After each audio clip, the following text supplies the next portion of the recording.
তে হাফ চামচেরও কম সাদা তেল দিয়েছি, দিয়ে একটু পাঁচফোড়ন, কিন্তু মৌরির ভাতটা বেশি দিয়েছি। দিয়ে এখানে দেখুন 300 গ্রাম পাকা কুল, একেবারে সুন্দর প্রত্যেকটা কুল আমি বেছে দেখে নিয়েছি, তো ফাটিয়েও রেখেছি। প্রত্যেকটা কুল একদম ফাটিয়ে দিয়েছি যাতে ভালোভাবে রস ঢোকে এবং মিষ্টিটাও ভালোভাবে হয়। একদম প্রত্যেকটা কুলই আমি ফাটিয়ে নিয়েছি একদম। তো এবার এইগুলোকে আমি এতে ঢেলে দিলাম,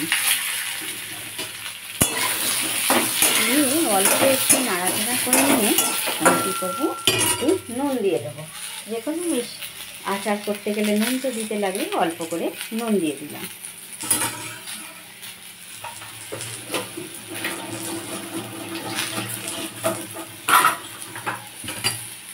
এবার নুনটাকেও কুলের সাথে মিশিয়ে নিলাম। একটুও জল দেবো না আমি, সেই জন্য কোনো জল দিচ্ছি না, আগেই আমি মিষ্টিটাকে দিয়ে দেবো। গুড়টা গলতে গলতে বেশ খানিকটা আমি গুড় দিয়ে দিলাম, আর এর সাথে অল্প একটু চিনিও দেবো। এর যে ডেলা হয় সেটা আমি 1.5খানা ডেলা ভেঙে দিয়েছি, আর এর সাথে কুলটা আমার ফুটতে শুরু করবে। জল না দিলে কুলের আচারটা অনেকদিন থাকে।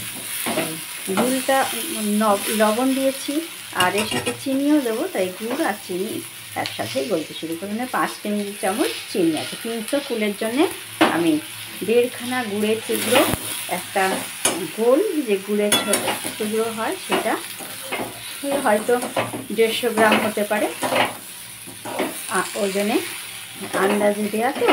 আর চিনি দিয়ে দিলাম 5 টেবিল চামচ। এতেই আশা করছি আমার মিষ্টিটা হয়ে যাবে।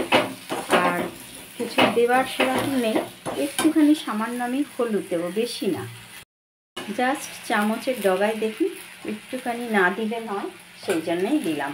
এটা না দিলেও কোনো অপশনাল, হলুদ গুঁড়ো দিতেও পারেন, নাও পারেন,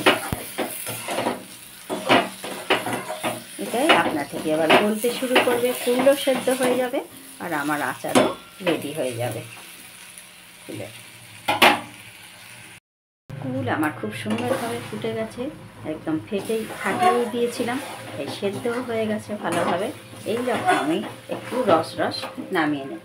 তার জন্যে এখানে কিছুটা আমি ভাজা মশলা করে রেখেছি। এতে আছে 5 ফোড়ন, মৌরির ভাগটা বেশি আছে, আর সর্ষে একটু আছে, আর শুকনো লঙ্কা আছে। একটু আমি মশলা ছড়িয়ে দিলাম আর নামিয়ে আরও একটু দেবো। তার ফলে এই মশলার সুগন্ধটা আচারের সাথে থেকে যাবে এবং খেতেও দুর্দান্ত হবে। এইভাবে একবার কুলের আচার করে দেখুন, ভীষণ ভালো হবে। তবে হ্যাঁ, কুলের একটা আঠালো ভাব তো থাকেই, রস সেইটাই এটা দেখা যাচ্ছে। আমি গ্যাস অফ করে দিলাম, দিয়ে এবার নামিয়ে নেব। আবারও বলি বন্ধুরা, আমার ভিডিওগুলো যদি আপনাদের ভালো লেগে থাকে তাহলে অবশ্যই লাইক, কমেন্ট, শেয়ার করবেন, আর সাবস্ক্রাইব করে পাশে থাকা বেল আইকনটাকে প্রেস করতে একেবারেই ভুলবেন না। সবাই ভালো থাকুন, সুস্থ থাকুন, সাবধানে থাকুন, এই কামনা করে আজকের মতো ভিডিওটি এখানেই শেষ করুন। কুলের আচার একবার হলেও এইভাবে করে দেখুন, কেমন সুন্দর হয় খেতে। এবং আমি যেটা যেভাবে করি সেটাই আপনাদের দেখানোর জন্য চেষ্টা করি।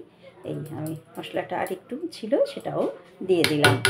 একটা শুকনো লঙ্কা দিয়েছি, আর 1.5 চামচ মতো 1.5 চামচ মতো 5 ফোড়ন দিয়েছি, আর হাফ চামচ সর্ষে দিয়েছি। এই শুকনো খোলায় ভেজে গুঁড়িয়ে রেখেছিলাম।